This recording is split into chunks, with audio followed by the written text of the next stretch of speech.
Bueno, muy buenas a todos. Estamos en otra sesión de las entrevistas del Jacobino, hoy con Manuel Buñuel. Os voy a presentar ahora. Manuel, bienvenido al Jacobino. ¿Qué tal estás?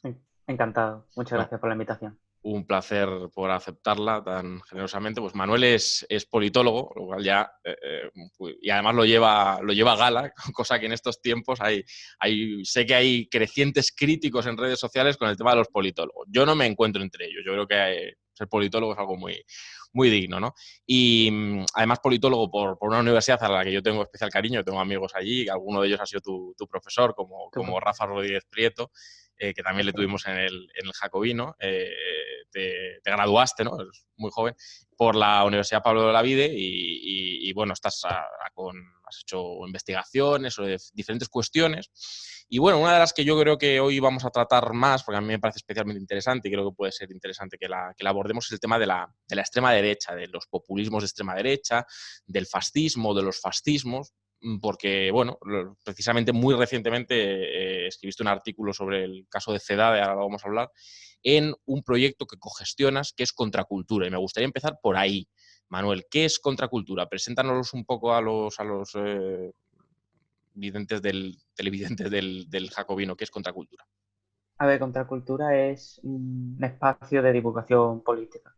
Entonces, es un espacio muy amplio, que es amplio por varias razones, porque los que los conformamos venimos de lugares de España muy diversos. Tenemos miembros que gestionan el espacio en Salamanca, tenemos gente que lo gestiona que están en el País Vasco. Tenemos gente que también está en Madrid y estoy yo que soy de Sevilla. Entonces, la verdad que hay una pluralidad de zonas geográficas de España que sí que nos dan un poco una visión global de lo que es la política en España y de lo que son los problemas que tenemos. Aparte de esto, es un espacio amplio porque, bueno, somos varias personas y no siempre opinamos de la misma forma y, y bueno, y en eso está yo creo que la riqueza del proyecto. Entonces, yo creo que es un espacio bastante amplio de divulgación política en la cual estamos primando la calidad antes que la cantidad. Estamos intentando que haya artículos que, bueno, que tengan impacto y los temas son bastante amplios, como te digo.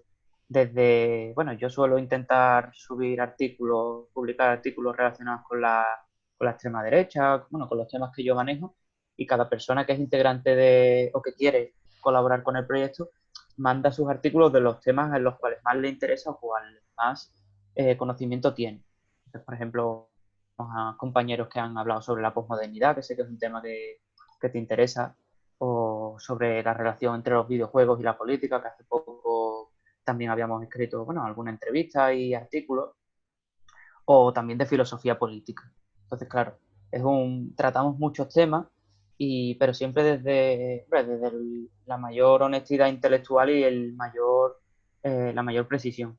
No siempre, hombre, no siempre se puede conseguir, pero la verdad que es un proyecto joven, llevamos solo 2 años, va a cumplir ahora 2 años, creo, y bueno, yo no empecé en Contracultura, yo me uní un poco más tarde, que Ah, varios de los gestores que lo llevaban me comentaron. Y, hombre, no dudé en sumarme porque la verdad que lo veía un proyecto serio para el tiempo que llevaba y quería aportar mi granito de arena. La verdad que creo que actualmente de los espacios de divulgación política que ahora mismo se está moviendo bastante y, hombre, y la verdad que, hombre, que estamos bastante orgullosos de lo que estamos intentando conseguir. Actualmente queremos darle mucho más bombo, colaborar con gente un poco más importante y realizar entrevistas. Entonces, bueno, uh-huh. la verdad que este año mmm, creo que Contracultura va a dar que hablar bastante. Sí, yo además animo a los suscriptores y a los simpatizantes del Jacobino que nos ven, que sigan, porque yo creo que es una web muy interesante. Yo creo que está a caballo entre la divulgación, Y pero lo con un cierto académico. pozo académico, es decir, se nota formación académica, con un cierto rigor y tal, artículos Sí, que no son artículos meramente divulgativos o artículos de prensa, de son opinión. artículos de cierta profundidad. Y bueno, yo creo que además tiene una dimensión formativa muy interesante. El otro día publicaste un artículo que a mí me llamó, que lo replicamos o lo repliqué, creo, en redes sociales, y muchas otras personas, ¿no? Y te felicitaron y tal, que me parece un Sí, artículo bastante bien articulado, incluso brillante, vamos, sobre el caso curioso del nacionalsocialismo español. Y ahora vamos con eso, ¿no? Porque, bueno, me gustaría empezar con una cuestión mucho más cercana, cronológicamente, y es la apelación, que no es exclusiva del fascismo, pero es el uso y abuso, diría yo, del término fascismo, ¿no? Que yo puedo entender que en el fragor de la batalla política, pues bueno, obviamente la precisión terminológica a veces, pues bueno, pues queda a un lado y preponderan otras cuestiones, ¿no? Pero es verdad que se utiliza mucho, ¿no? Como se utiliza también mucho, en otro orden de cosas, sin querer establecer líneas de paralelismo, el término comunista, ¿no? Estamos ante un gobierno social comunista, usted quiere poner un impuesto de patrimonio y usted es comunista. Se utilizan términos a veces sin ningún tipo de precisión y eso tiene su riesgo, ¿no? De embarrar todo, sí, porque cuando todo es fascismo, por ejemplo, hablando del fascismo, pues igual nada lo es, ¿no? nada, Yo no. recuerdo cuando entra Vox en el Parlamento andaluz, y además que tú eres de Sevilla y también has investigado bastante sobre los barrios de Sevilla y tal, y sobre barrios de Sevilla también en términos electorales, o la prospección Sí, electoral, etcétera, hiciste algún situación trabajo también. al respecto. Me viene a la cabeza, el primer fotograma que me viene a la cabeza son ver a Pablo Iglesias encendido en las declaraciones postelectorales de la misma noche electoral, diciendo: ha entrado el fascismo, ha llegado el fascismo, ¿no? Y te quiero preguntar, antes de hablar un poco del fascismo español y del recorrido de lo que fue verdaderamente fascismo español, si hubo fascismo español, que yo creo que sí, ¿qué es Vox? O sea, ¿Vox es un partido que se le puede encuadrar ahí o en algo mínimamente similar? ¿O Vox es más bien una escisión del PP, un partido liberal conservador? Porque a mí me parece así, no soy experto, pero muy telegráficamente me parece un híbrido a veces difícil de catalogar, ¿no? Un partido muy conservador en lo moral, pero luego teóricamente muy liberal en lo económico, con un programa confeccionado casi por feligreses, podríamos decirlo, de la escuela austriaca. Hay gente como Ya. Rubén Manso, como Espinosa de los Monteros. Sí, En cambio, es un partido al que la izquierda parlamentaria española, teóricamente izquierda, o el populismo, no sé, bueno, podríamos discutir ahí, Podemos lo define muchas veces como un partido fascista, pero es un partido que tiene discrepancia, ¿no? Pero sí tiene una cierta jerga, una retórica, que es Vox. ¿Está evolucionando Vox? ¿Hacia dónde va Vox? ¿Dónde lo ubicarías? Bueno, antes de entrar en el tema de Vox, has mencionado el tema de Pablo Iglesias, bueno, hablando bueno, de que había llegado el fascismo, de la alerta antifascista. Sí, sí, alerta Y antifascista, eso. eso es un error político porque, bueno, además de que le dio mucho más peso a Vox del que realmente tuvo, y además es un error que ya otras personas lo habían Sí, sí, cometido claro. políticamente años atrás. Jean-Luc Mélenchon en Francia, tras la victoria del Frente Nacional en la primera vuelta hace no me acuerdo cuántos años fue, hizo exactamente lo mismo, exactamente. Se fue con tono así muy tenue, se fue a las cámaras y empezó a dar pues un sermón bastante parecido. Es decir, ha llegado el fascismo, le pido a los sindicatos, a las clases sociales, tal, de que se enfrenten. Y es que es un error bastante grave actuar de esa forma porque, bueno, además de que les das ya totalmente el poder a ellos, mmm, tú quedas totalmente vencido de cara a la galería. Cuando, por ejemplo, bueno, pues eso, Vox no había ganado siquiera las elecciones en Andalucía, ni mucho menos, aunque eran importantes para la gobernabilidad. Sí. Entonces, entrando en lo que actualmente es Vox, hombre, Vox es un partido que ya tiene 7 8 años, entonces es un partido que ya tiene su recorrido, lo que pasa es que se ha hecho famoso estos últimos 3 años. Vox en un principio, con los integrantes que tenía al principio, se suponía que iba a ser un partido regeneracionista más a la derecha del PP. Su mayor enemigo, por así decirlo, eran las autonomías, la regeneración, bueno, buscaban la regeneración económica y también la lucha contra todo el consenso que había supuesto las leyes de Zapatero en materia social. Sí, un conservadurismo social bastante importante. Entonces, claro, pero eso es el principio de Vox. Luego hay una travesía por el desierto en la cual, bueno, el antiguo dirigente que tenía Vox en las europeas acaba yéndose, Vidal llega Cuadras.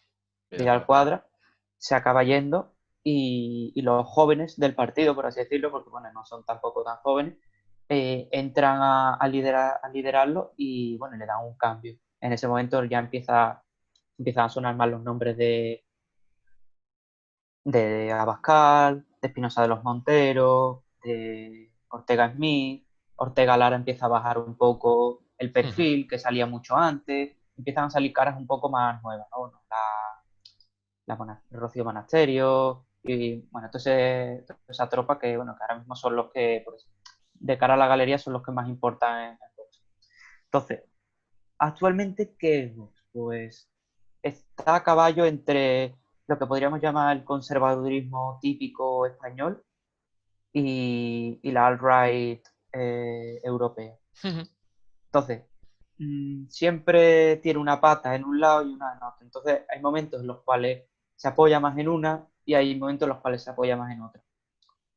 Pues, por ejemplo, en lo económico, está claro que su defensa es total del liberalismo, quitando algunas pinceladas nacionalistas de defensa, bueno, del producto El español, proteccionismo retórico, igual. un proteccionismo retórico. Ujú. Son liberales, quieren, bueno, liberalizar gran parte de la economía. Entonces, Sí, sí. además, bueno, solo hay que ver, yo tengo un libro que se llama La España Viva, que son entrevistas con los propios dirigentes de Vox y ahí, y vamos, el Espinosa de los Monteros, Sí, sí, de quien más habla y como mentores políticos es de Reagan Ah, y de Margaret Thatcher. De hecho, él estuvo colaborando con ella en algunas conferencias que ella llegó a dar y tal, y vamos, que simplemente para que se vea más o menos la trayectoria ideológica que lleva esta gente. Y sí, yo creo que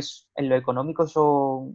defienden un liberalismo a ultranza, además sin ningún tipo de tapujo ni nada, quitando a lo mejor alguna cosa del estado del bienestar, que bueno, que a lo mejor no se atreven porque hay un consenso Muy fuerte muy en España, fuerte, claro. muy fuerte en España, pero bueno, eso, tú mencionabas antes a Rubén Manso. Rubén Manso es totalmente contrario Sí, sí. a Es un, todo estado aus- de bienestar, es vamos, es un austriaco, ¿no? Prácticamente, un un austriaco tipo radical defensor del Estado mínimo. Ujú. y, y por ahí van los tiros. Que luego seguramente haya algunas corrientes internas Claro, ese es el tema que, también, puede haber. que pueda haber de un poco más así social patriotas, un poco más defensoras de un Estado benefactor, así un poco de como conservador. Puede haberlas, pero creo que son minoritarias y actualmente no. El giro ideológico que parecía que iban a dar, así un poco más defensa de los trabajadores, con el tema este del sindicato, tal, mm, yo creo que va a quedar en retórica pura y porque en España a lo que abogan las derechas suele ser siempre a eso, al liberalismo económico y poco más. Entonces, y a un fuerte conservadurismo social. Es que precisamente lo que comentabas, Manuel, me parece interesante porque quizás es un error, yo coincido también, es un error estratégico político, sobre todo que quizás uno de los flancos menos atacados por la izquierda, por así decirlo, por lo menos con representación parlamentaria, aunque al Partido Socialista lo utiliza con mucha inteligencia Vox, ¿no? El voto útil frente a Vox, frente a la extrema derecha y tal. Pero en el análisis de Podemos, precisamente a mí me sorprende a veces que se excluya de la crítica precisamente toda la dimensión económica, que yo creo que es lo que le aleja absolutamente de esa posibilidad de penetración en los núcleos de voto obrero y de emular lo que fue el fenómeno del Frente Nacional, seguramente del que luego hablaremos, la gran distancia. Es un discurso que no va a plantear nunca la ruptura con la Unión Europea. Y es verdad que hay corrientes ahí, que está Buxadé, que teóricamente viene de Falange, pero pasando por el Partido Popular, es decir, con una, Sí, en una una chapa transición de ya pintura. muy hacia el liberal conservadurismo.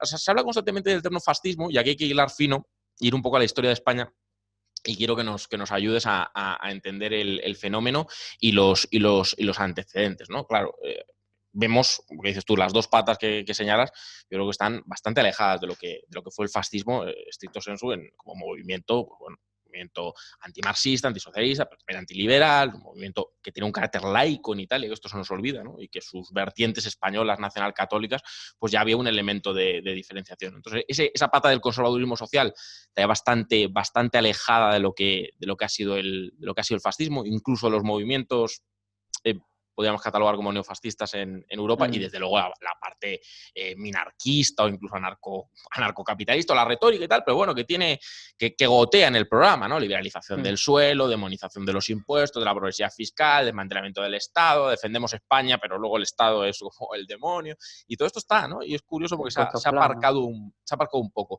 El fascismo en España, se habla mucho del fascismo en España, inevitablemente, porque venimos de una dictadura pues, con evolución, vamos a hablar, nos podíamos perder en discusiones, en totalitarismo, autoritarismo, y, bueno, una dictadura militar, obviamente una dictadura de derechas.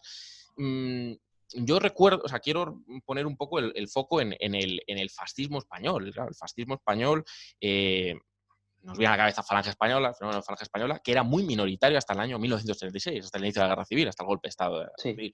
Luego, es decir, ¿cuál es el predominio? ¿Realmente hubo una penetración importante? ¿Hubo algo así como un fascismo español? Yo creo que pudo haberlo, ¿no? Pero ¿dónde lo cifrarías tú más? ¿En la Falange? ¿En las juntas de ofensiva nacional sindicalista de Edilla y Onésimo? ¿Hasta qué punto eso tenía penetración en los núcleos obreros? ¿O era un movimiento bastante minoritario?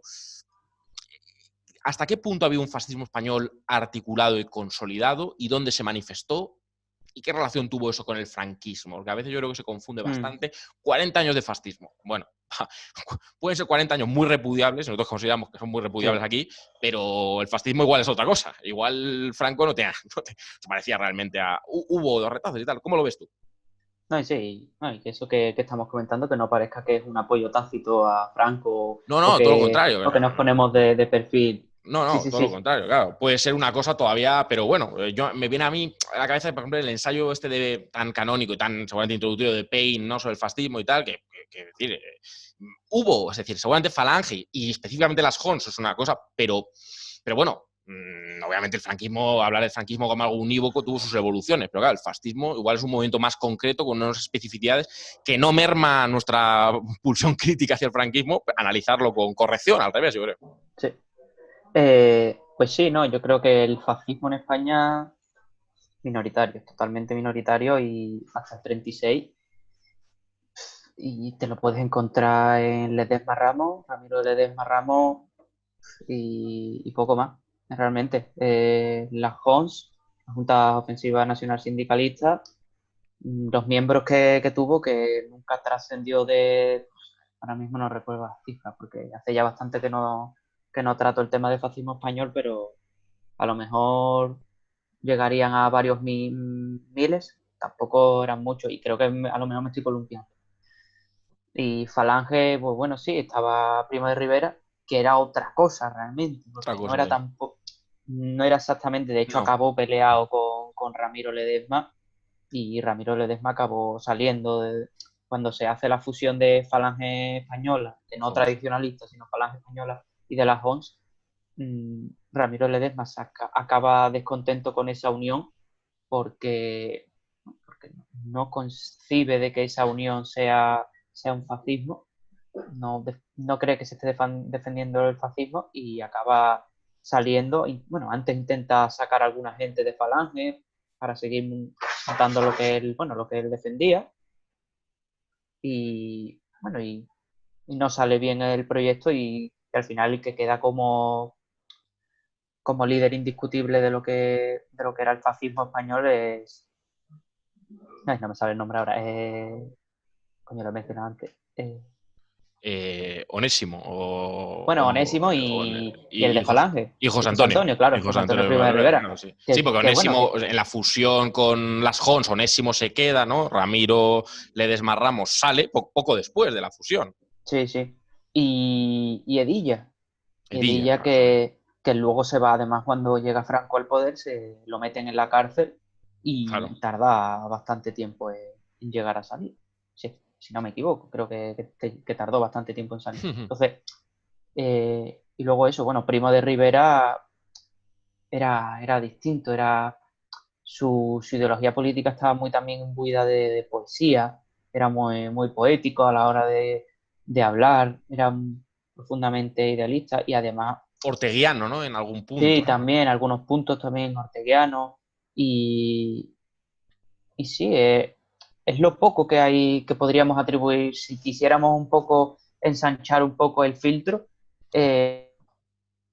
lo que es el fascismo, ¿vale? Porque es lo más similar que ha habido aquí, con sus diferencias. Yo creo que, bueno, que el fascismo, sí, bueno, hay ciertas características, pero creo que cada país tiene su particularidad nacional y sus propias características que, bueno, que hay que tener en cuenta a la hora de enmarcar esto. Entonces, claro que el fascismo sí teóricamente es laico, pero bueno, Falange era católica y bastante espiritualista en ese sentido, pero bueno, yo creo que eso no quita de que se pueda catalogar como fascista a la Falange de José Antonio. Pero ¿no crees que en cierta medida ese proyecto, no sé si decir como revolucionario, Sí, cogido con todas las pinzas que quieras, ¿no? Del fascismo, no sé, futurismo y tal, esas características que nos vienen del fascismo italiano, ¿no? sí, no, pero claro, no están Estaba presentes. atemperado por ese componente y luego con la fusión, si quieres comentarla, con el elemento tradicionalista, ¿no? Cuando es Falange Española Sí, tradicionalista sí, de las Jons. claro. La religión y el conservadurismo social español al que hablábamos, como siempre atemperador del fascismo sui generis, que pudo ser, pero fue minoritario, ¿no? Sí, no, fue minoritario. Además, eso es lo que comentas. La religión tenía un gran peso en España, que, hombre, la religión no suele casar bastante con el modernismo, Claro, la verdad. Y también la relación que tenían todos estos autores con el ideal del imperio español, que en muchas ocasiones, bueno, lo veían como, por así decirlo, el marco político al que había que caminar. Entonces, claro, además no el imperio español nuevo, sino el imperio español el antiguo, ¿sabes? Es decir, intentar recrear una especie como de imperio español o ver este imperio español como el modelo político ideal al cual al que había que asemejarse. Entonces, yo creo que, bueno, que el fascismo español, pues eso, fue minoritario, no hasta el 36, luego sí que durante la guerra se hizo, porque Falange entró mucha gente, decía, creo que el núcleo de los que residían en Falange eh, en el 36 al que hubo en el 39 suponían solo el 5%, era muy poca gente realmente originaria de Falange. Y dentro de esos hay documentos que pueden atestiguar de que mucha gente que estaba en Falange realmente no tenía una ideología clara mmm, de los militantes de base, me estoy refiriendo, que no tienen una claro. ideología muy clara de Claro. lo que realmente querían. Entonces, también mucho el fascismo también y Falange se proyectaban mucho por el contrario, es decir, yo me meto en Falange para combatir A, Claro, claro, era para llevarle la contraria a o para enfrentarme a. claro. Entonces, yo creo Claro, y que además, efectivamente, como instrumento, ¿no? Como instrumento que capitaliza el golpe de Estado del 18 de julio, un instrumento clave en la guerra civil y luego en la construcción de la dictadura, que ahora hablamos un poco, pues necesariamente hay que tocar, aunque sean pinceladas de la dictadura, pero bueno, recordar simplemente que en la segunda República el partido canónico de las derechas es la CEDA, que es una cosa totalmente distinta. El partido católico, regionalista y tal, muy conservador, ultraconservador, pero bastante alejado, ¿no? Tampoco termina bien Gil Robles ni termina siendo muy aceptado. Y eso es lo que representaba la derecha sociológica. Entonces, igual sí, mucha gente, no lo sé, pero quizás tú sí lo sepas, no sé, igual mucha gente que estuvo en la CEDA termina luego pasó uniéndose al por Falange. Sí, sí, sí, contraposición sí, a Falange. Claro. es lo que te iba a comentar, que mucha gente de que estaba en la Confederación de Derecha Autónoma acabó ingresando en Falange porque se convirtió en el partido, que Claro. finalmente acabó siendo el movimiento. Sí, sí, claro. Ya nadie sabía ni lo que era, ¿no? Pero Falange fue tomada por Franco, metió a todo el mundo dentro, metió a los tradicionalistas, metió a los monárquicos finalmente, metió a las derechas conservadoras, y al final, pues ahí en lo que era un conglomerado de conservadores, monárquicos, todos los que habían luchado en el bando nacionalista y golpista. Sí, Entonces, perdió todo elemento, si podemos decir así, revolucionario, claro. ¿vale? Porque, bueno, yo creo que se puede catalogar como revolucionario al fascismo, en una concepción distinta a la revolución que marxista. propugnan Sí, marxistas, claro. pero sí que se le puede catalogar como revolucionario, pero quedó ahí, quedó la verdad que muy relegado a eso, a unos cuantos miles de militantes idealistas y poco más. Y la verdad Claro. que el proyecto no avanzó mucho. De hecho, Ramiro Ledesma en su libro Fascismo en España, que es una pregunta, acaba diciendo que no, que aquí no va a poder haber eso porque el país no da para eso, porque el fascismo es una ideología de clase media, podríamos decir, que normalmente suele ser apoyada por pequeños propietarios, clases medias y estudiantes, y la situación de la sociedad de España era muy agraria, era Claro. muy pobre, entonces comparado con otras zonas como bueno, Alemania, Francia, Italia, no daba para... Bueno, y él acaba diciendo eso, que aquí en España lo que habrá, si llega a haber, es eso, será una dictadura militar. De hecho, creo que también Primo de Rivera, en las cartas desde la cárcel, acababa diciendo de que si ganaba un bando habría pues eso, bueno, mucho revanchismo, tal, y si ganaba el otro pues sería una dictadura, creo que era de militares bien intencionados, pero de poca capacidad intelectual, mm, Igual que no iba, igual no no, iba no iba, desencaminado, no iba desencaminado. de hecho, Sobre todo por la poca capacidad intelectual, no tanto por lo de bien sí, intencionado. que tenían de esto, que tenían gran parte de la plana mayor del franquismo. De hecho, Primo de Rivera acaba en la cárcel antes de ser ejecutado, acaba pidiendo de un gobierno de concentración nacional y llama a miembros del PSOE y a Sí, varios sí. de Sí, sí, centros claro, claro. y pide que, bueno, que la figura de Primo de Rivera la verdad que era bastante se podría estudiar muy en detenimiento porque la verdad que era no es lo que ni lo que la extrema derecha quiere hacernos ver, No, ni lo que la izquierda tampoco ha querido ver. Creo que era un personaje muy particular y con una ideología muy particular y una forma de ver la política española muy eso particular. creo que amigo. Desde total Sí, discrepancia con él. sí, sí, claro, yo también. Yo desde la discrepancia, pero claro, sí es verdad que al final lo que bien decías, ¿no? A veces parece que. Yo creo que es al revés de lo que se suele decir, ¿no? El análisis, por lo menos riguroso de los fenómenos, no significa el blanqueamiento de ningún fenómeno. Al revés, yo creo que si se dice que todo es fascismo o que todo es nacionalsocialismo, pues igual tenemos un problema, porque lo que estamos haciendo es blanquearlo por Porque banalizarlo. Porque cuando te llegue de verdad, claro, ye- no sabes diferenciarlo, exactamente. Y José Antonio era un personaje poliédrico y que habría que analizar, ¿no? Creo que amigo personal de Alessio Prieto y tal, y con sí, algunos claro. discursos y algunas manifestaciones que te dejan un poco desconcertado, por lo menos desde el desconocimiento. Te quiero preguntar por algún otro fenómeno, porque además quiero también hilarlo con el tema de la unidad territorial, el centralismo y tal, y creo que hoy afecta bastante, y con tu artículo de CEDADE, que yo creo que hay que hablar de eso porque fue un artículo muy interesante.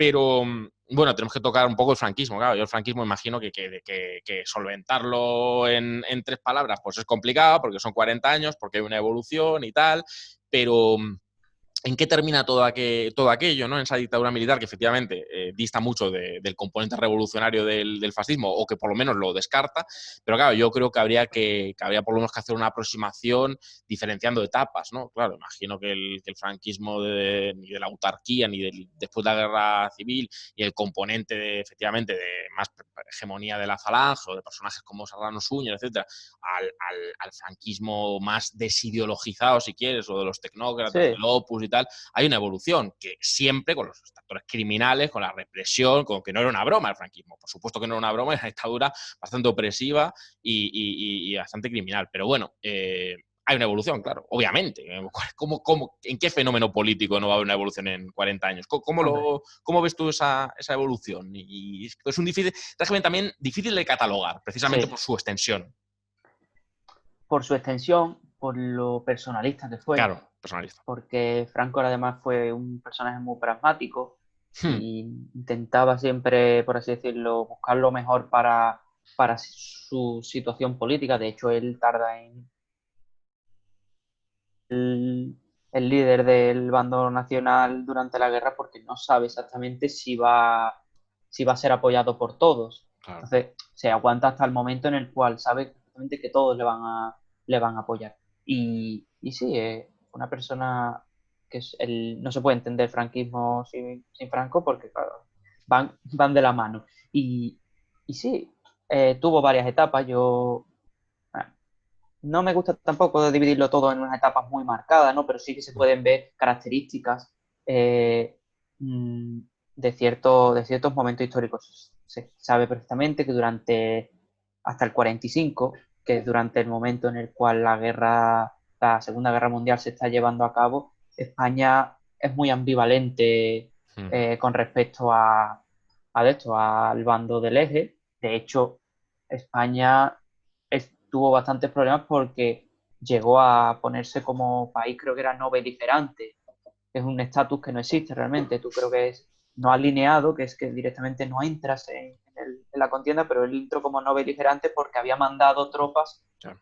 con la División Azul a apoyar al bando del eje. De hecho, lo más gracioso de esto es que gran parte de las personas que fueron a la División Azul eran los más radicales de Falange, o sea que mandó a morir por así decirlo, a los que más caña podrían haber dado en una perspectiva más revolucionaria, que tenía una perspectiva más fascista en contra del conservadurismo. Siempre con esa pretensión, yo creo que subyacente, pero muy arraigada de dispersar y de quitarse del medio, Sí, lo mismo que a Mola, tal, que Podellano, y hacer un juego siempre de familias, ¿no? Que a mí es la sensación sí. siempre que me da desde el principio, ¿no? Desde Un que el intento franquismo de... sí, era política de familia. Además, cuando la estudias así, estudias la familia monárquica, estudias la familia tradicionalista y cómo poco a poco Franco va jugando con ella, las va intentando mantener contentas hasta que llega un momento en el cual ya es un poco insostenible. También por la situación que tenía el dictador, personal y de salud, que ya pues todo se va un poco al garete, ¿no? Pero sí, durante los primeros años la represión no es ni mucho menos pequeñas, acaba toda comunidad autónoma, hay miles de muertos, Andalucía ni te cuento, Andalucía es las tapias de los cementerios, si cava seguramente encuentre seguramente alguien ahí escondido y la verdad que durante los primeros años de franquismo pues eso, la represión estuvo a la orden del día, mm, el alineamiento con el eje hasta que no ve que está a punto de perder, no acaba virando hacia los conservadores ingleses, porque Franco luego lo que intenta es, bueno, pues ya ha acabado la guerra, ahora lo que interesa es ir a por los comunistas, pues bueno, me intento alinear a los conservadores ingleses, a Churchill y a todo ese tipo de posturas ideológicas para intentar, bueno, rebajo un poco mi tono en el exterior, intento pues que se me vea como un conservador, por así decirlo, no como un fascista, que es lo que a lo mejor ha sido mi postura meses antes durante varios años. Entonces, ¿qué hubiera sido de Franco si hubiera ganado la guerra al eje? Pues seguramente habría, habría optado bueno, por enmascarar Por y supuesto. meter un poco más de folclore Claro. como había Sí, sí, sí. durante los primeros años del Sí, franquismo. sí. Pero sí, luego el franquismo Falange va perdiendo Mucho.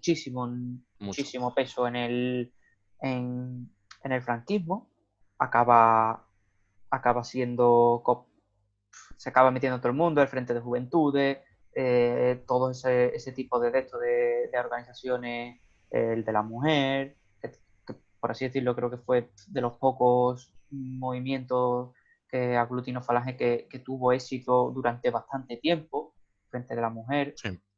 y, y al final acaba siendo el movimiento y casi que no queda, vamos, nada de Falange con el paso de los años, ya en los 60-70 es algo cuasi minoritario. Una cáscara Sí, vacía. estética un De, poco vacía. de hecho, el hilo del artículo que escribí es lanzado, bueno, con varias corrientes y una de ellas es de falangistas que estaban muy descontentos con el franquismo porque decían bueno, que se había burocratizado y que ya no representaba pues ese sentimiento revolucionario.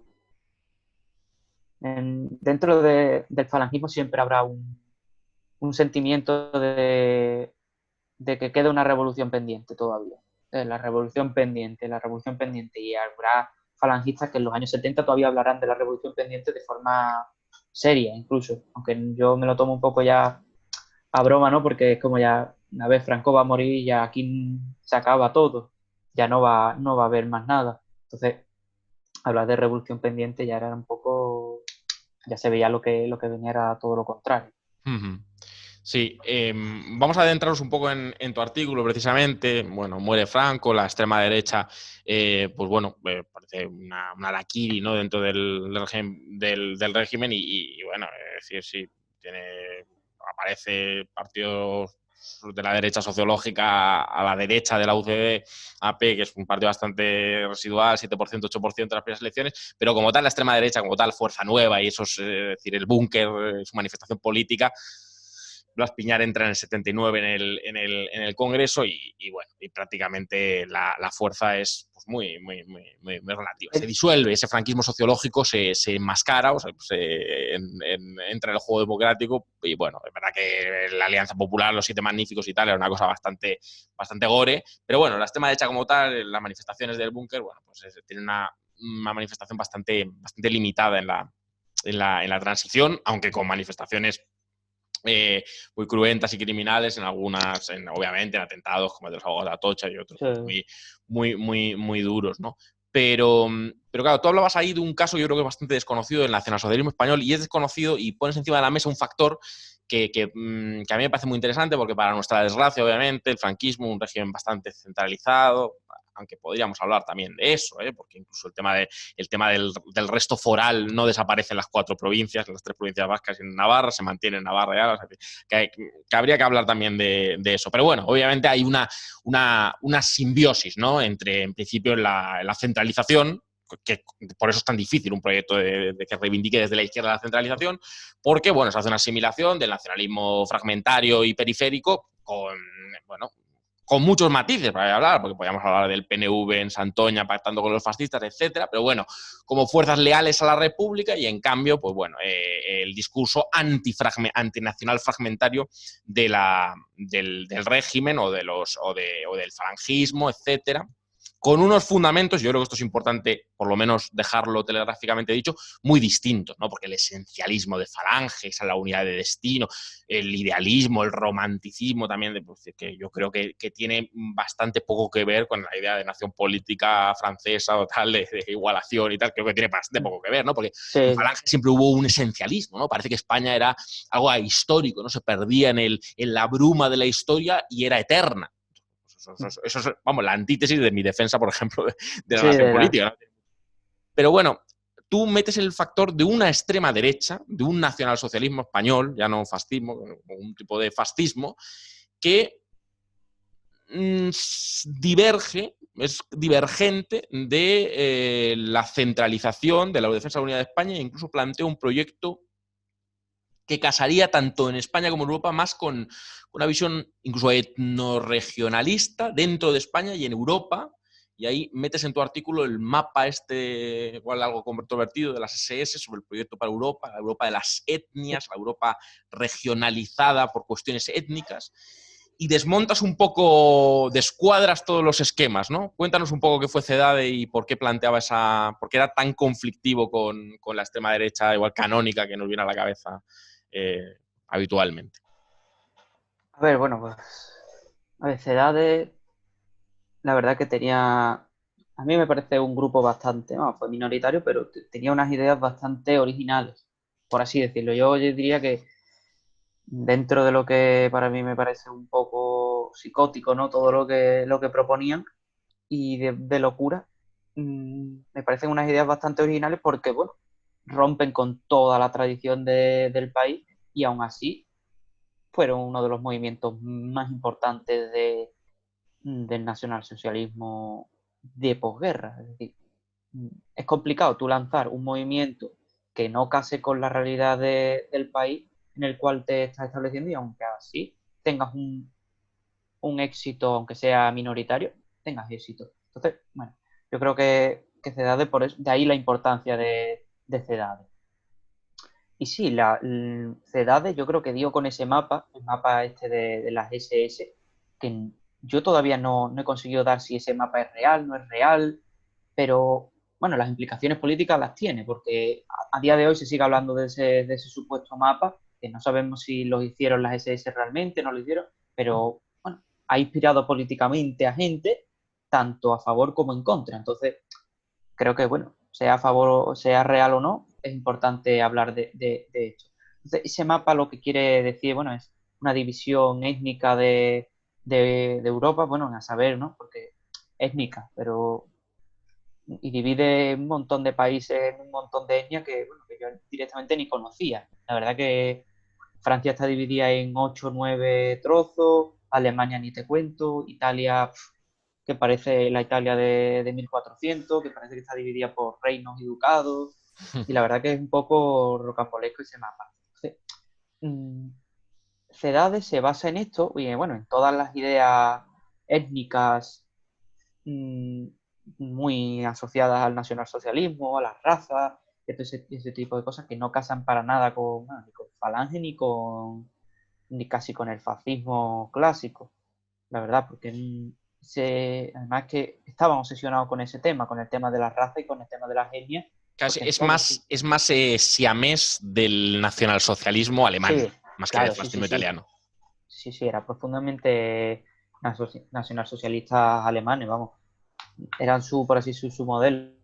En sus boletines se podían ver claramente numerosas referencias a Adolf Hitler, mm, a Rudolf Hess, colaboraron con excombatientes de la Wehrmacht, de las SS, aunque eran profundamente que sí, que había dentro algunos fascistas, algunos falangistas, pero su ideología, en su momento en el cual su ideología queda ya más condensada y más perfeccionada, porque bueno, al principio sí que tenían un tufo más centralista y tal, pero con el paso del tiempo y con el ascenso de figuras más como Joaquín Bochaca y ciertos más centrados en el tema de las etnias, sí que aumenta este etnorregionalismo y etnismo. De hecho, en el artículo hablo de ello, empiezan a reivindicar el movimiento este de la Renaissance catalana, empiezan a mafiar y reivindican a varios personajes que siempre han sido reivindicados desde el nacionalismo, desde los nacionalismos periféricos. Y empiezan a hablar de países catalanes, eh, del diferenciador vasco, Claro. de cómo los vascos habían sido una tribu milenaria que nunca se había mezclado y que por eso mantenían todas sus esencias, pero años antes habían dicho que los vascos lo que eran realmente buenos españoles. Entonces, claro, era como unas corrientes muy contradictorias, pero que se consolidan en eso, en el regionalismo, la división étnica de tanto de España como de Europa. Entonces, es un federalismo asimétrico dentro de España con un federalismo en Europa. O sea que es como un poco, porque la Europa de las etnias, yo no he conseguido saber si, hombre, supongo que lo que defendían era una especie de instituciones comunes dentro de Europa para intentar coordinar todo ese amalgama de naciones étnicamente puras Claro. mm, que había en Europa, porque en el mapa ese perfectamente podía haber 80 naciones dentro de Europa. La verdad bueno, que es un poco, la verdad que de psicosis. Sí, claro, sí, efectivamente. Es un poco es curioso porque, claro, en España, pues la equivalencia a veces más superficial, más burda, pues con el tema de la centralización o con el federalismo y tal. Vamos a entrar mucho en eso porque Sí, sabemos cuál es el posicionamiento de este canal y yo sé que igual tenemos algún matiz, alguna discrepancia. Pero bueno, más allá de eso, es interesante porque, claro, tú te esperas por esa asimilación tan maniquea que ha habido, España igual Franco, ¿no? En esta ecuación o, tan burda y por tanto igual centralismo y entonces se dan varios saltos ahí y entonces uno no se lo espera. Pero uno no se lo espera pero en cambio si uno va a los fundamentos teóricos ideológicos, se encuentra efectivamente que igual no es tan incongruente ese proyecto de la fragmentación etnorregional o del federalismo de carácter étnico, de esa disgregación nacional, porque, claro, en los nacionalismos periféricos, y si nos vamos otra vez para atrás, a la Segunda República y tal, pues sí que encontramos, porque bueno, es un contexto histórico en el que obviamente muchos partidos políticos tenían sus fuerzas paramilitares y tal, pero ha habido siempre un cierto fundamento etnicista en ese nacionalismo fragmentario que luego por X cuestiones, por un cierto blanqueamiento y por sobre todo el tema del franquismo, de la guerra civil y donde se ubicaron enfrente en principio del bando golpista y más o menos leales a la República. Menos que más, porque en la Segunda República no es que lo fueran mucho, pero claro, tú vas a las tesis de incluso de Castelao, ¿no? Pero vas a Prat de la Riba, vas a Sabino Arana, vas al comportamiento de los hermanos Badía, vas a los Escamots, y ahí ves, hombre, un fundamento tanto teórico como práctico bastante etnicista que igual permite entender por qué tampoco es tan ilógico esa fundamentación etnicista. Porque, claro, si tú planteas una fundamentación etnicista, una organización política en torno a las etnias, en torno a las razas, pues estás enfrente de la concepción de la nación política, cívico-política, es muy, porque eso precisamente es un consenso no basado en cuestiones étnico-culturales. Entonces igual ahí hay una... ¿Tú crees...? A veces se dice también fascismo, se habla mucho del fascismo también para el nacionalismo étnico, periférico, fragmentario, pero bueno, es otra cosa, ¿no? Eso no lo absuelve ni lo blanquea. Pero ¿tú crees que hay también un fundamento etnicista en ese nacionalismo fragmentario y que por tanto puede haber concomitancias en el proyecto y explicar el porqué de esa subdivisión tanto en España como en Europa por cuestiones étnico-regionales? Hombre, yo creo que dentro de los partidos secesionistas de algunas zonas sí que hay planteamientos más etnicistas. Hombre, quiero pensar de que en el siglo XXI ya no hay mucha gente que quiere dividir las naciones por principios étnicos y menos pensar que su nación va a ser étnicamente pura. Porque, bueno, eso se intentó en los Balcanes y, bueno, ya vimos que la única forma de nación sea étnicamente pura es mediante o asesinatos o echar a la gente de su propio país y largarlos al país de al lado para que solo queden los de tu propia etnia. Entonces, hombre, yo cuando escuchas ciertas declaraciones de ciertos Eso te iba a partidos, decir, que a veces al leer o escuchar ciertas cosas dices, sí, sí, igual no no, es tan del pasado, porque lees al sí, otro no, hablando hablando de las cráneos, cráneos, claro. Te de viene cráneos la frenología a la cabeza. bueno, habla de cráneos pequeños, cráneos grandes, tal, o de, bueno, eso, de bestias taradas. Esas cosas, sí. Cuando se hablan de ese tipo de cosas, hombre, a mí, hombre, aparte que me duele porque se suele referir a gente del sur de España, ¿no? Entonces, Curiosamente. y me duele de que haya gente que además que sea también del sur y que por ser federalistas acaben apoyando a este tipo de gente o no de forma directa, sino de forma indirecta o de forma tácita. Entonces, la verdad mm, que sí, que creo que hay gente que defiende sus principios étnicos. Pero, hombre, quiero pensar de que no, de que el problema que hay es otro. No sé cuál, la verdad. No te puedo decir que, hombre, de que todo el mundo que vote a la Convergencia o al PNV piensen bueno, que la gente del sur sea tal, o seamos un poco, bueno, seamos inferiores.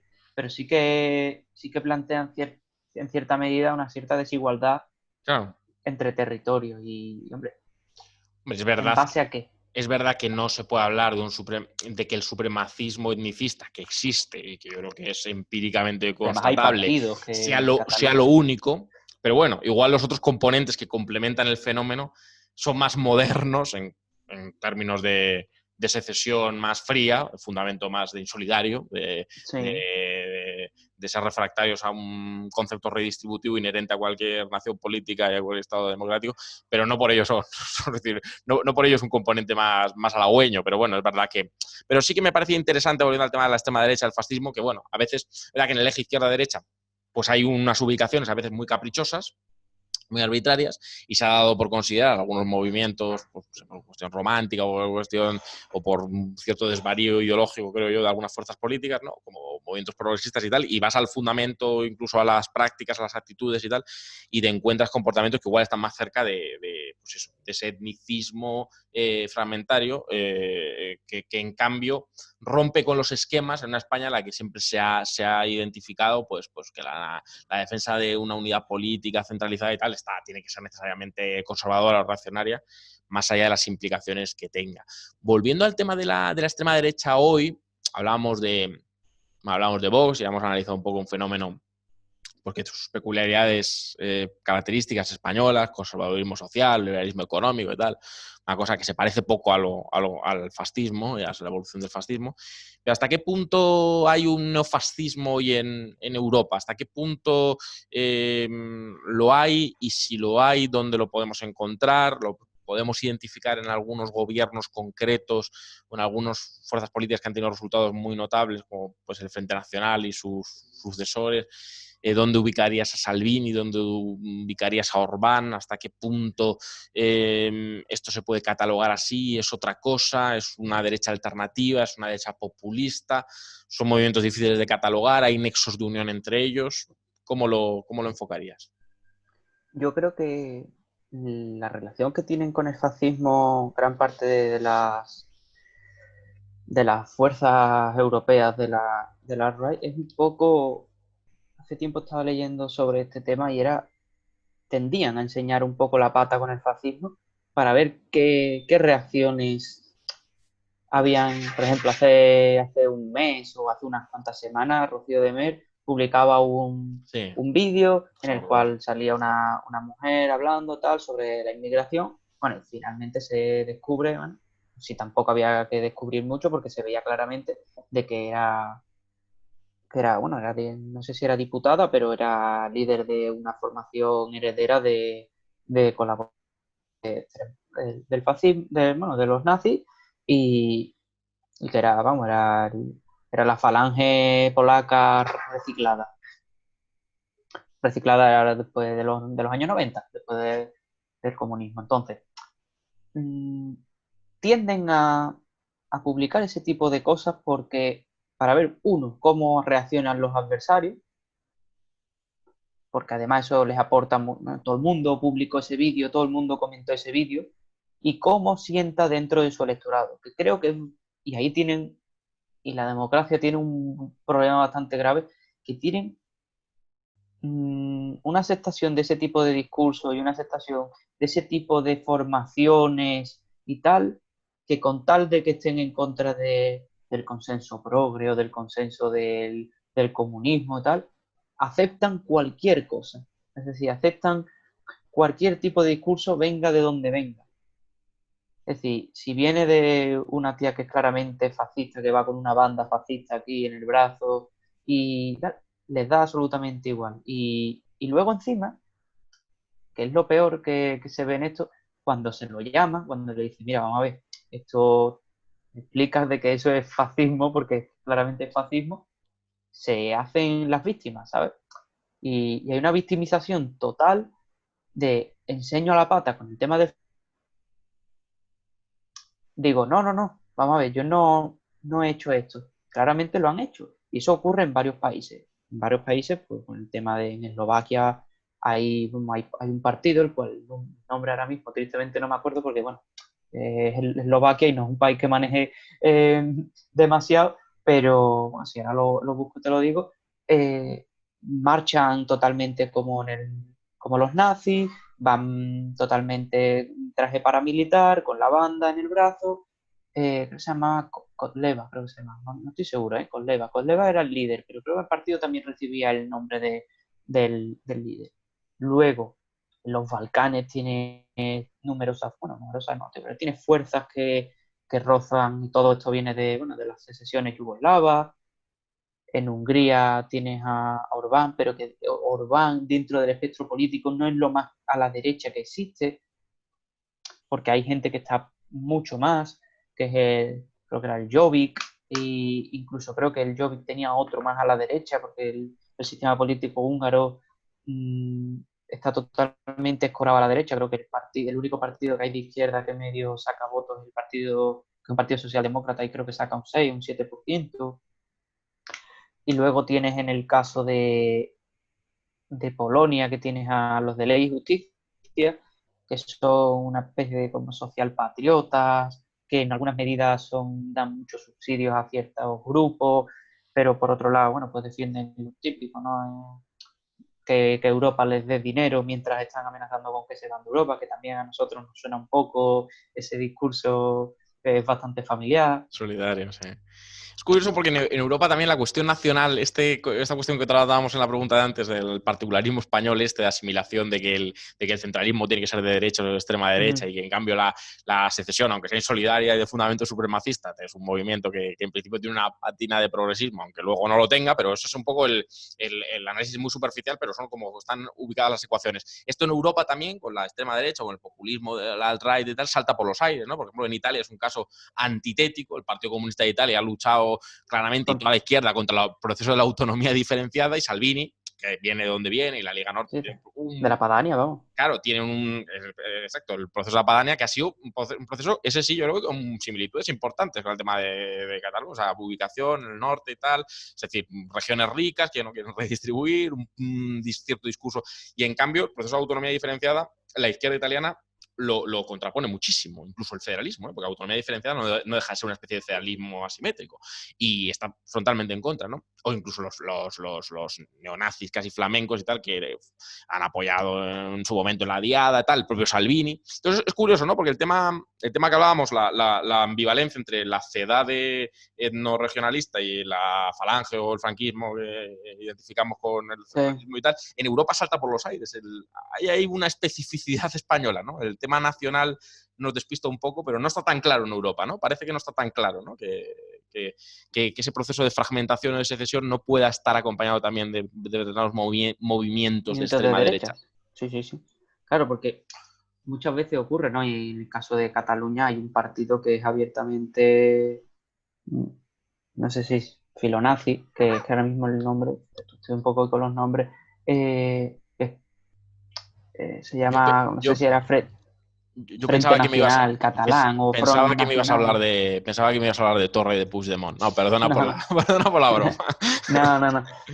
Era el Front, creo que es Front Nacional Catalán o algo así. Y es un poco minoritario, pero sí que Sí, el Front Nacional, sí, sí, sí. es como, Sí, además es como un reciclado sí, sí. de edades, de los postulados de edades, como nosotros tenemos una etnia tal, los españoles son africanos, nosotros somos europeos, estamos en el norte.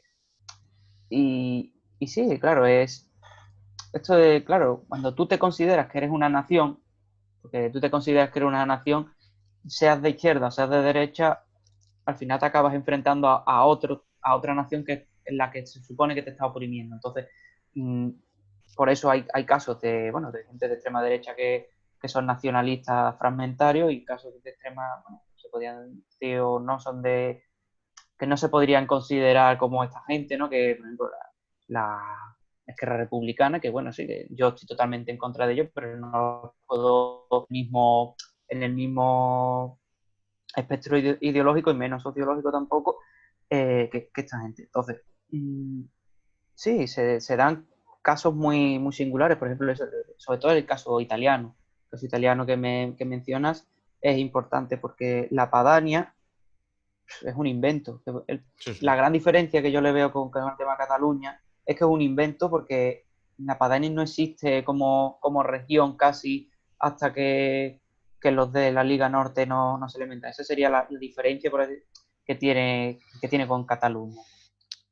Pero claro, Aunque hay Cataluña hay una cierta artificialidad también en irnos Cataluña, claro, claro, sí, Cataluña como nación claro, independiente, Cataluña histórica. 1714, hablar de la abolición de los decretos de Nueva Planta como origen del agravio, cuando te metas al Reino de Aragón, el Condado de Barcelona, y de joder, Cataluña es una construcción más bien decimonónica y tal.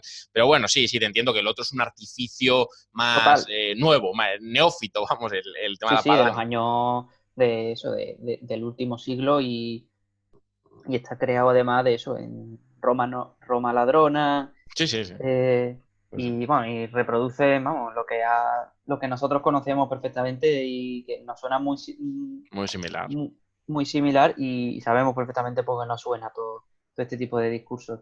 Y en Portugal también creo que existía algún discurso parecido, pero era muy minoritario, porque en Portugal todo este tipo de movimientos están un poco, creo que no son legales No del son legales, todo. ¿no? O sea, en teoría Y, Ujú. pero vamos, que sí, que ese tipo Sí, uno de... de los conflictos, ¿no crees, Manuel, que ha tenido Vox, ¿no? Alguna de las pugnas y tal, porque claro, su defensa de la unidad nacional, con sus fundamentos también, que habría que ver Porque claro, sí, son bastante... a dónde apuntan, porque siempre a veces hay un tufillo también de esencialismo. Parece que la derecha más carcundiosa en España no puede hacer una defensa racional de la nación española, ¿no? A veces no, yo no les oigo hablar de impuestos, de sanidad, de educación. Bueno, claro, cuando no crees mucho en el estado de bienestar, pues es difícil hablar de eso, ¿no? Pero está el esencialismo ahí, ¿no? España, la España eterna, ¿no? A Fundamenta ver, racionalmente y déjate de eternidades. Pero el tema de Salvini, ¿no? Que alguna vez les ha echado un guiño y luego se los ha quitado y se lo han quitado o les han sacado. Y dice, sí, sí, Salvini te manda un guiño, pero luego está también en la solidaridad con con Torra, con Cataluña. Puigdemont, con la SECES. Curioso. Te quiero El preguntar, caso... perdona, Manuel, sí, que te Sí, no, el caso de Vox sí, es que el tema, la relación que tiene Vox con la nación española, yo creo que es lo peor que le podía pasar casi a la nación española porque le niega la nacionalidad a mucha gente en base a lo que ellos consideran lo que es la nación española. Es decir, ellos tienen una imagen de la nación que es, bueno, pues su ideología, es decir, nación católica, esencialista, con el imperio, y hacen referencia, bueno, pues a todo el corpus ideológico que tienen ellos, perfectamente. Entonces, quien no casa con todo ese tipo de, de ideología no es un buen español para ellos. Es decir, nada, los catalanes no son españoles, y tú le estás haciendo al final un favor a ellos, porque te estás diciendo, vale, ustedes no sois buenos españoles porque, bueno, no os termináis de sentir representados. O incluso, no, tú te tienes que ser español porque eres español. Que vamos a ver, vamos a intentar llegar a un punto intermedio, vamos a mm, intentar entendernos, porque no, al final no, así no hay nada. Y con los vascos igual. Y luego con la gente de izquierda igual. Con, y con un montón de grupos sociales a los cuales al final lo acaban marginando casi de la identidad nacional. No te puedes sentir español según vos porque no eres conservador, porque no eres católico, porque la idea de España viene de la Reconquista, de Pelayo, de no sé qué, y te encuentras un cuerpo ideológico que es que eso a los cuatro convencidos de Vox les convence, pero a la mayoría de España no le convence eso, porque no es una defensa de España atractiva para el 100% de los No, españoles. no, claro. No, hay un batiburrillo. Yo creo que hay un batiburrillo, porque sí que hay un goteo de esencialismo, el tema de, efectivamente, a veces se ha hecho el catolicismo, hay que quitar las subvenciones a las asociaciones de la mamandurria, excepto Hazte Oír y tal, que estas son de las Sí, nuestras y tal. Pero esto es un error, ¿no? El propio Pedro Insua, que viene en materialismo filosófico y que haya habido alguna gente que ha terminado en Vox y tal, era una de las cosas que criticaba. Decía, oye, pero el tema de la religión, si ubican la religión o el catolicismo como filtro, cuidado, porque es que hay personas que tienen otra religión, o por supuesto personas que somos agnósticos, somos ateos, pero que son españoles, o sea, o puede haber personas que son musulmanes que son ciudadanos españoles, o sea, que cuidado con sí, los sí, sí, filtros. sí. Pero claro, yo creo que Vox, sinceramente, es un partido político inentendible sin el otro extremo del péndulo. Es decir, cuando durante Claro, 30 claro. años ha habido un vaciamiento, una desaparición del Estado, por parte de todos, del PP y el PSOE, porque a mí esta idea de que Aznar era muy antipático y un señor con bigote y tal, sí, pero Aznar hizo las transferencias de las cesiones, el patriota Aznar más enorme. Entonces, claro, Majestic. la naturalización de movimientos que quieren extranjerizar a millones de personas, pues es posible, ya que ha ocurrido, que haya una oscilación del péndulo y que te aparezcan unos señores que te fundamenten mal la unidad nacional, claro, con un toque siempre esencialista y tal. Yo no creo que llegue hasta el punto que digan, oye, te vamos a quitar la españolidad a... Ha habido algún guiño, ¿no? El tema de lo de Valls, ¿no? Dijeron que se vaya a Francia, Claro. Echenique, que se vaya a Ah, Argentina. tal, no sé qué. Y luego ellos tienen a Ortega Smith, al otro Que también, sí que es absurdo, el otro y el de la moto, que son... que tienen a la plana mayor de Vox, son todos de fuera. Claro, si es que es una... Al final cuando esa concepción identitaria, pues al final chirría. Yo creo que el tema que o sea, decir, el análisis que has hecho así de Europa, aunque somero por las limitaciones que tenemos del propio programa y de la entrevista, es muy útil, ¿no? Hemos tratado un poco el tema, has hablado de Eslovaquia, has hablado de Hungría, hemos hablado de Italia. Claro, el caso canónico, y con esto yo iría cerrando, es el tema del Frente Nacional, sobre todo el Frente Nacional, cómo sí que ha tenido la capacidad, como el elemento que nos puede chirriar más y espantar más el tema de la inmigración, que es verdad que la inmigración, bueno, Francia es guetos y tal en distinto. Francia es un fenómeno muy distinto a cómo es, a lo que es la inmigración, a lo que supone la inmigración aquí en España, pero el Frente Nacional sí que tuvo la capacidad de penetración en el voto obrero, incluso en el voto del Partido Comunista Francés, en el voto de los núcleos de voto de izquierda. ¿Hasta qué punto tú crees, como socialista que eres, y yo también lo soy, hasta qué punto, qué hemos hecho mal, qué ha pasado con la izquierda desde la caída del muro, desde la caída de la URSS? ¿Qué ha pasado? Ha habido una deriva posmoderna, ha habido una deriva identitaria, ha habido un abandono de la clase social, ha habido un abandono de la clase trabajadora, ha habido un abandono de los postulados materialistas, del marxismo, de un análisis materialista marxista de la realidad, de un programa de transformación social serio, ha habido una renuncia, ha habido una dilución en un consenso socioliberal o casi neoliberal. ¿Qué ha pasado con la izquierda? Es decir, ¿ha hecho cosas mal la izquierda? ¿Tiene que ver que a veces pues decir, que haya un voto obrero que efectivamente esté votando a partidos neofascistas o por lo menos partidos que se le asemejan? O el caso del Frente Nacional, que es un caso muy diferente al de Vox. Es un partido que se atreve a plantear la ruptura con la Unión Europea, un discurso obrerista, discurso de defensa de derogación de reformas laborales que hace Macron neoliberales, de fiscalidad muy fuertemente progresiva. Entonces, es un partido que te pone frente al espejo de Sí, sí. muchas cosas, de muchas incógnitas. ¿Qué ha hecho la izquierda ahí? ¿Qué ha fallado? Bueno, antes de meterme en esta pregunta, has hecho referencia al Frente Nacional y, bueno, y a la inmigración, y me gustaría hacer una referencia, bueno, contarte una cosa porque se me ha pasado antes, y creo que los populismos, bueno, de nuevo cuño nacionalista, saben conectar bastante bien con lo que, bueno, no sé si alguien ya lo ha catalogado, yo lo he catalogado como, por así decirlo, la tragedia nacional, ¿no? Yo lo catalogo como una suerte de tragedia nacional o como un desastre que tiene, un desastre que lleva mucho tiempo en un país y que eso se encona y los populismos saben activarlo de alguna forma o de otra. Es decir, por ejemplo, en el caso de Francia está la inmigración. La inmigración existe un problema real con el tema de la inmigración Claro. que ellos han sabido articular desde antes de que la inmigración casi fuera un problema. Es decir, desde los años 70 el Frente Nacional, con Le Pen padre, Uh-huh. ya daba, si tú querías votar algo anti-inmigración, votabas Le Sí, Pen. sí. En el caso de España tenemos Vox. ¿Cuál es la tragedia nacional española? El tema del independentismo. El tema de la escasa integración europea,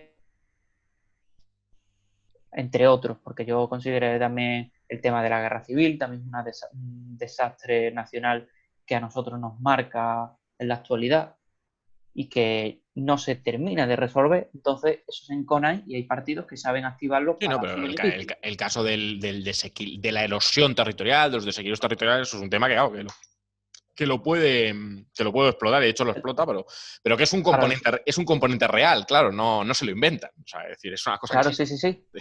Es que son problemas que existen y ellos saben dar una respuesta en clave nacionalista o en clave, bueno, en su clave de beneficio. Luego tenemos el caso del UKIP, o del Claro, Brexit Party ahora, claro. la integración europea. Ellos han sido los únicos que han sabido identificar cuál era el problema y además maximizar su beneficio político y además activar a la gente a votar a su favor. En Hungría, tema del cristianismo y en contra de la inmigración. También exactamente igual. En caso de Italia, problemas norte-sur y la inmigración que había estado llegando el último tiempo. En Alemania, el eterno dilema que tenían muchos alemanes de sentirse, que no pueden sentirse patriotas porque el tema del nacionalsocialismo y tal. Entonces, bueno, mm, el AfD, me sé las siglas y ahora no me sale el nombre. Ujú. AfD es Alternativa por Alemania, ¿no? Sí, sí, te va a- Alternativa por Alemania, pues rompe con eso y dice, bueno, tú te puedes sentir alemán, ser un patriota, ser un nacionalista y no tienes por qué sentirte avergonzado de lo que hicieron los, los nazis y tal, y eso te tiene que dar casi igual. Entonces, saben conectar con ciertas cosas, Polonia con el tema del comunismo, tenemos enfrente a Rusia, tal, claro, claro. en los Balcanes, pues todo el embrollo nacionalista que hay.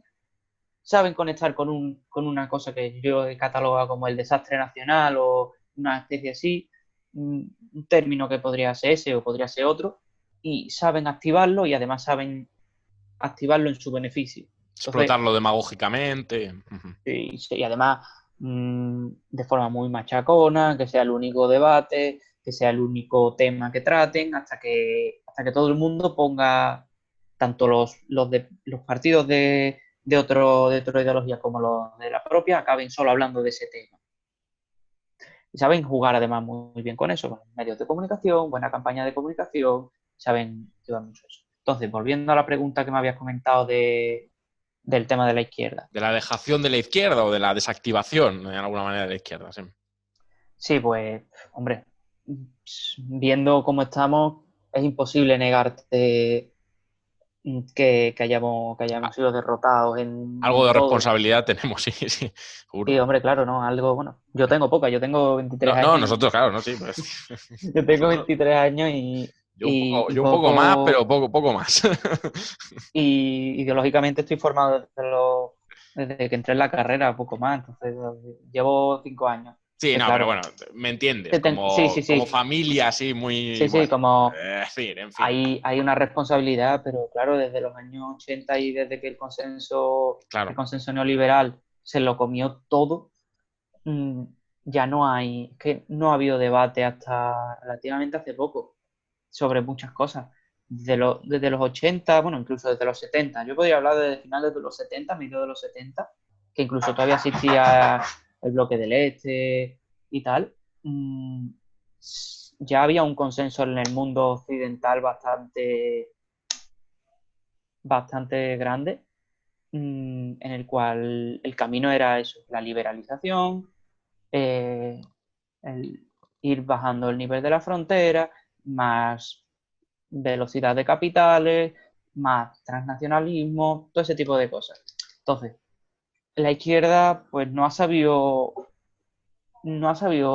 jugar con ese tipo de aspectos que es que son fundamentales en la realidad actual y no ha sabido ni ha sabido plantear un proyecto alternativo durante esos años, tanto al muro de Berlín como atractivo, te estoy hablando, porque claro se han hecho intentos, como al liberalismo, y bueno, pues han sido comidos. Y otros que en función de bueno, estamos hablando de Blair, el PSOE de los años 80, que pensando de que, bueno, si compramos parte del discurso de los liberales y tal, lo barnizamos con cierta pátula social de derechos sociales y tal, podemos ganar las elecciones y bueno, y ahí dentro tal, pero bueno, al final lo que te encuentras es eso, un pastiche mm, social, socioliberal, que sí, que bueno, que nos ha aportado, bueno, derechos sociales, derechos políticos a mucha gente, pero que a los trabajadores lleva una losa encima de Muy 40 grande. años muy grande. Bueno, en España ya ni te cuento, ¿no? Pero en otros países, desde que el consenso de posguerra se empieza a venir abajo, pues, pues lo que han hecho es ir perdiendo paulatinamente, sobre todo, ya no solo nivel de vida, que también en muchos casos, bueno, ya lo podemos ver con el tema de los alquileres y tal, que se te va a la mitad del sueldo en alquiler, O más. sino, o más, sino seguridad Sí, vital, sí, claro.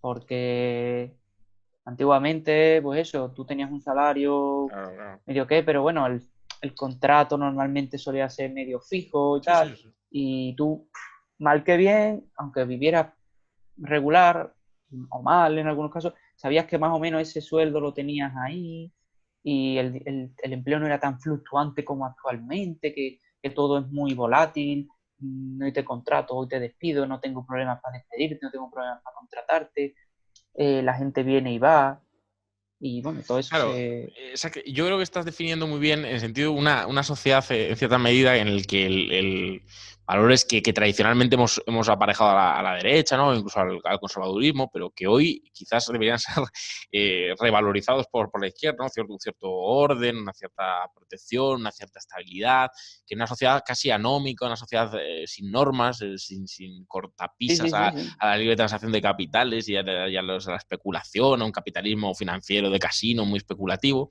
Y claro, una izquierda, claro, que vemos en muchos países, que es que, como bien dice, que no es un caso solamente español, pero bueno, el Partido Socialista en los años 80 es un caso paradigmático, Boyer, Solchaga, etcétera, la Hablando... desindustrialización, reformas fiscales regresivas, arrinconamiento de la gente más progresista o más socialdemócrata realmente Sí, del tú los gobierno, conoces, vamos. como Luis de Velasco, como Martín Seco y tal, lo que compartías en tu Twitter hace poco, ¿no? Unos discursos de Julián Guita, ¿dónde ha quedado todo? O sea, arrinconado, ¿no? Una crítica, la posibilidad de una crítica racional a Maastricht, ¿no? Como la que Sí, hicieron Anguita, Martín Seco, pero racional, no de dar golpes de pecho y decir, sino decir, oye, mira, esto es un problema, aquí hemos tenido soberanía, no tenemos una unión fiscal, no hay un presupuesto, hegemoniza Alemania y sus países del norte de Europa y aquí hay unas limitaciones muy importantes. Y entonces todo eso parece que ha sido barrido. Y claro, en una sociedad de desigualdades crecientes, de desregulación de los mercados laborales, de pérdida de derechos de la clase trabajadora y tal, sí. pues hay un riesgo de que ante la no respuesta de la izquierda y ante una izquierda que a veces está más en temas igual culturales o derechos civiles, temas morales, tal, pero que realmente el eje material ha sido bastante difuminado y puede aparecer una explotación nacional identitaria por parte Sí, sí, de la sí. extrema derecha y barrer si enfoca y apunta bien el tiro, porque yo creo que obviamente en el caso de España tenemos la suerte, y lo digo así, la suerte de que Vox venga de donde venga y esté en los toros y esté en la caza, que eso puede llegar a donde llegue, pero es difícil que llegue Pero cuesta, que sí, llegue a sí. Vallecas, que llegue a Villaverde, que llegue a las 3.000 viviendas, o que es complicado. Sí. No, pero es paradigmático. Bueno, tú y yo en eso sabes perfectamente que coincidimos perfectamente, pero es que la derrota es sin paliativo. Es que desde los 80 no, parece que no ha habido ni una mísera victoria en ese sentido. Es como una bota que nos ha ido aplastando una y otra vez y que ahora parece ser que, bueno, ahora parece ser que más o menos está habiendo ciertas corrientes y que son minoritarias, pero que están intentando dilucidar algún tipo de alternativas distintas. Ahora mismo parece que está habiendo más organización, aunque sea de base, en muchos barrios y tal. Y parece que ahora mismo pues, parece ser que se está organizando un poco la gente y además que ya mucha gente no puede aguantar más. Es decir, que las el límite y sinceramente los jóvenes, y en eso me incluyo, tú también te incluyes, eh, Menos. mm, menos, ¿no? Menos. Pero bueno. Pero que es, no, es que no sé qué vida nos queda de aquí a dentro de unos años si los alquileres siguen así y si el coste de vida sigue subiendo a estos niveles y nuestros sueldos siguen estando totalmente parados. Sí, a ver, Totalmente. yo creo que es verdad que ha habido una derrota, es verdad, yo coincido con el análisis y el diagnóstico, ¿no? Y la relación que tiene también con los auges de la extrema derecha y tal. Ha habido una desactivación, a veces voluntaria, porque claro, es que ha habido, no lo vamos a meter ahí, ¿no? Pero determinadas derivas identitarias por modernas y tal, incluso que dices, pues, sí, pero esto, hay algunas conquistas que pueden incorporarse también, otras cosas son un poco más raras, pero estamos desarticulando el análisis de la realidad por clases sociales, incluso hay un desprecio, ¿no? En algunas Sí, sí. formaciones políticas, de no, esto ya no existe, hombre, como que no existe, no me diga usted que no existen las clases sociales, pues no, las identidades ya son interclasistas, ya pues, bueno, pero es que estamos comprando el discurso neoliberal. Es verdad que hubo también unas cuantas victorias, que yo creo que a veces se nos olvida también, porque no es lo mismo, que hay que analizar con rigor. No es lo mismo el capitalismo socialdemócrata de posguerra hasta los años 70 y tal, no es lo mismo el Partido Laborista con Clement Attlee o tal, o las nacionalizaciones o tal. No es lo mismo eso que Blair, que a veces se dice, no, todos son socialdemócratas, el consenso socialdemócrata. No, ya, pero no es lo mismo, o sea, no, Sí, no, realmente bueno, no es lo ahí mismo. El laborismo británico de los años 50, 60 no es lo mismo que la tercera vía de que la Blair. tercera vía. No es lo mismo, es muy diferente. Y no es lo mismo los Palmer realmente tampoco que Solchaga diciendo que hay que, o yo qué sé, o ya yendo a cosas más grotescas, a los otros diciendo que el impuesto de patrimonio o que bajar impuestos es de izquierda. No es lo mismo. Entonces es verdad que había una regresión, también porque conquistamos muchas cosas que no se entienden sin la Unión Soviética, que no se entienden sin movimiento obrero, los sin el movimiento sindicatos. obrero, sin los sindicatos no se entienden, pero estamos en retroceso. Y eso está ligado, claro, a la extrema derecha y cómo lo explota, claro. Una extrema derecha obrerista realmente que se aproxime a ese, que reverdezca los laureles de ese fascismo y tal, y, pues puede ser peligrosa. Pues sí, la verdad que... Además que ha habido, ahora mismo Frente Nacional sí que está un poco, bueno, Sí, está un el poquito. reagrupamiento nacional se está derechizando bastante. Han cambiado el nombre, ¿no, Manuel? Sí, reagrupamiento nacional ahora, porque además parte de la parte más obrerista, por así decir, ha salido del partido ahora mismo, ya no están, y ahora mismo lo que queda son los más conservadores y gente que está a caballo entre el conservadurismo y el Frente Nacional. Y lo que buscan es comerse a toda la derecha y hacerse que el Frente Nacional tenga un 30 y largo, 40%, cerca de un 40%, comiéndose a los republicanos, a todos los partidos minoritarios de derecha. Eso es lo que quiere, lo que busca ahora mismo el reagrupamiento nacional. Si le sale bien, pues seguramente gane las elecciones, pero ya no va a ser ese movimiento del Frente Nacional obrerista que era comandado por Le Pen, hija, y por el otro, que no me acuerdo. Sí, no recuerdo. Era, por así decirlo, el Philippot, Sí, Florian Philippot. Era, por así decirlo, la mente brillante de toda esa estrategia de diabolización del Frente Nacional. Es decir, vale, ya somos un partido anti-inmigración, vamos a hacer otra cosa, vamos a también a meter a los jóvenes, vamos a meter a los gays. Que fíjate tú que ahí hubo mucho problema con ese tema, sí, claro. intentar conseguir que los gays, y la verdad que supieron hacerlo. También en Francia es más fácil porque todo el tema de la república, el laicismo, no rompe con la tradición del país, de hecho apoya la tradición del país.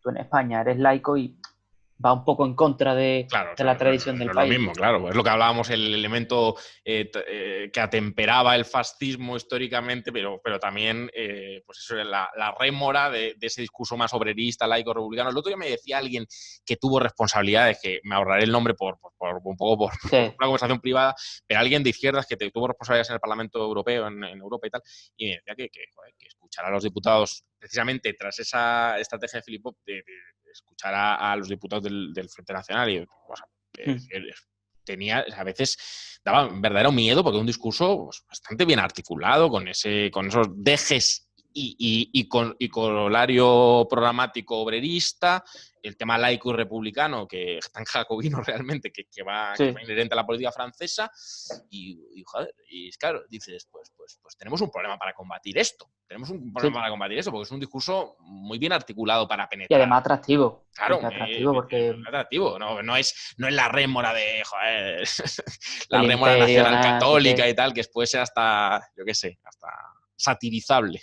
Sí, sí, ¿no? Porque si emuláramos, si hiciéramos en Francia, hicieran lo mismo que aquí en España, pues estaría, el Frente Nacional estaría hablando pues del imperio, de recuperar Argelia, o Sí, pero ni de... siquiera, hablan de eso, ¿no? O de golpe de, o brindis, es que es puro folclore, el brindis de, o sea, tú imaginas a alguien de frente a, pues no, hombre, el padre, eso Jean-Marie Le Pen era otra cosa, ¿no? Era una cosa más burda, ¿no? Más grosera, de voy a pegar una Claro, paliza, sí. tal, me encuentro con un moro, era una cosa.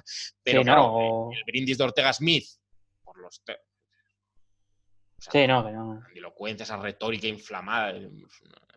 Sí. Escuchas a Marine Le Pen a favor de la salida de la Unión Europea con más claridad en algún caso que Mélenchon y dices, hostias, ¿Qué pasa Sí, aquí? sí, sí, no.